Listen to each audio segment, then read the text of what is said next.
না, আমাদের পরিদর্শনে আজকে নতুন যাওয়া নয়। আমরা নদী পাড়ের মধ্যে বসবাস করি, এটা আমাদের সব সময়ই আমাদের দায়িত্ব, আমরা সব সময় থাকি। তো এখন দুপুরের পর প্রবল বর্ষণ হচ্ছে, তো খবর পেলাম যে চারিদিক থেকে একটা ফোন আসছে যে এখন নদীর অবস্থা কি, মেঘ দেখলেও। তো সেই জায়গায় দাঁড়িয়ে আমরা জানি যে চট করে দিয়ে কখন একটা খারাপ নিউজ চলে আসবে, তাই কারণে আমরা নিজেরাই এলাম, দেখলাম। এখনও পর্যন্ত জলস্তর যে আছে নিচে আছে। আমরা ধন্যবাদ জানাই ইরিগেশন দপ্তরকে, তারা যেভাবে সচেতনতা এবারে অবলম্বন করেছে এবং গতবারের বন্যার পরে আমাদের পূর্ব মেদিনীপুরের ডিএম সভাধিপতি সহ ইরিগেশন দপ্তর তারা যেভাবে নদী খনন এবং খাল খনন করেছে, এখন পর্যন্ত যতটা জল ছাড়া হয়েছে তার প্রেশারটা অটোমেটিক তারা নদী নিতে পেরেছে। কংসাবতী নদী এখন জলস্তর এখনও পর্যন্ত নদী লেভেল থেকে প্রায় 10 ফুট নিচে আছে, 8 থেকে 10 ফুট নিচে আছে। তো ভয়ের কোনো কারণ নাই, বিভ্রান্ত যাতে মানুষ না হন এই বার্তাটা আমরা নিশ্চিতভাবে দেব।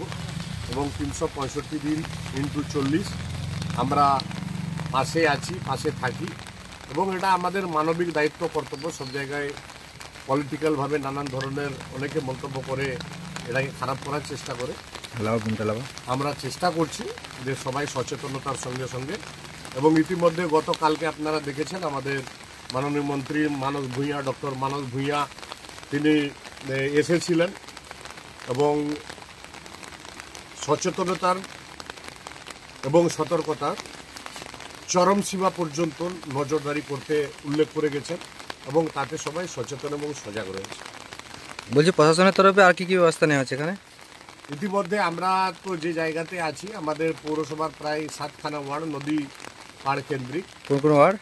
আমাদের 3 নম্বর, 4 নম্বর, 18 নম্বর, 15 নম্বর, 16 নম্বর এবং 17 নম্বর, 14 নম্বর, 13 নম্বর, এগুলো ওয়ার্ডের আমাদের নদী কেন্দ্রিক পার্শ্ববর্তী জায়গা পড়ে।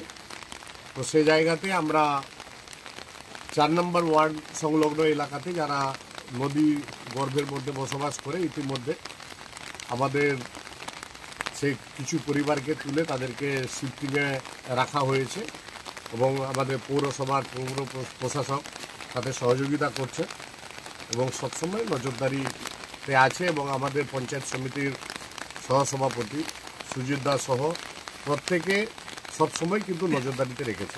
আপনি কি নিয়মিত পরিদর্শনে যাচ্ছেন? আমাদের নিয়মিত পরিদর্শনে, আমাদের এটা বেড়ে ওঠায় নদী পার্শ্ববর্তী এলাকাতে সবসময় আমরা এই যখনই জলের একটা পরিস্থিতি নদীতে থাকে, আমরা যেখানে থাকি না কেন আমরা নদী পাড় কেন্দ্রিক কী অবস্থা আছে সেটাকে নজরদারি করি। এটা আমাদের কোনো আলাদাভাবে নয়, এটা আমাদের দায়িত্ব এবং কর্তব্যের মধ্যে পড়ে। আমরা সবসময় নজরদারিতে থাকি। আমার পরিচয়টা শেখ সমীর উদ্দিন, পাঁশকুড়া পৌরসভার প্রাক্তন কাউন্সিলর, 4 নম্বর ওয়ার্ড।